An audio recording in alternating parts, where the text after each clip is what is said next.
ఎట్టిస్తామన్నా ఎట్టిస్తాం గద్దరికి ఎట్టిస్తాం చెప్పండి అని భావాజాలం ఏంది? ఎంతమంది భారతీయ జనతా పార్టీ కార్యకర్తలను మర్డర్ చేసిన వ్యక్తులు ఆయన ఎట్టిస్తాం మేము? పక్కా అయ్యాం.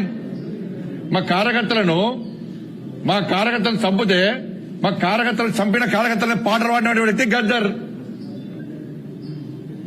అనేక మంది పోలీసులను ఎన్కౌంటర్ చేసిన విషయంలో గద్దర్.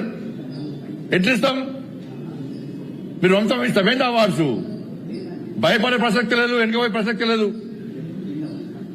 వందల మంది భారతీయ జనతా పార్టీ కార్యకర్తలు నమ్మిన సిద్ధాంతం కోసం భారత్ మాతా కీ జై అని చెప్పి ఆందోళన చేస్తుంటే నక్సల్స్ భావజన గద్దర్ మా కార్యకర్తలు హత్య చేయించిండు. ఎన్ఐఏ ఎంక్వైరీ చేసింది గద్దర్ గారి మీద.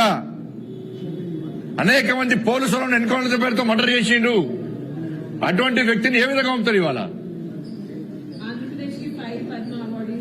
ఇది ఈ రాష్ట్రము మరి పోయినసారి వచ్చినప్పుడు కూడా తెలంగాణకు అప్పుడు ఏమన్నారు మరి? అప్పుడు ఈ రాష్ట్రము ఆ రాష్ట్రము, ఈ ప్రాంతము ఆ ప్రాంతం అని చెప్పి ఎటువంటి ఆలోచన ఉండదు.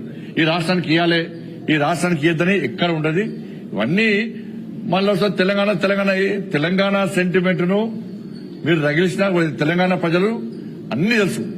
ఎవరు తెలంగాణ సెంటిమెంట్ తో లాభపడ్డారు, ఎవరు అమాయకులు బలైపోయారు, ఇవాళ ఎవరు లాభపడ్డారు, ఇలా ఎవరి వల్ల తెలంగాణ రాష్ట్రం అభివృద్ధి చెందుతున్నది, ఎవరు నిజమైన తెలంగాణ కోసం ఇవాళ బిల్లును ప్రవేశపెడితే సపోర్ట్ చేశారు, ఎవరి సపోర్ట్, ఏ పార్టీ సపోర్ట్ వల్ల తెలంగాణ రాష్ట్రం వచ్చింది, అన్ని తెలంగాణ ప్రజలు తెలిసి బట్టే ఇవాళ నరేంద్ర మోడీ గారి ప్రభుత్వానికి భారతీయ జనతా పార్టీ తెలంగాణ ప్రజలు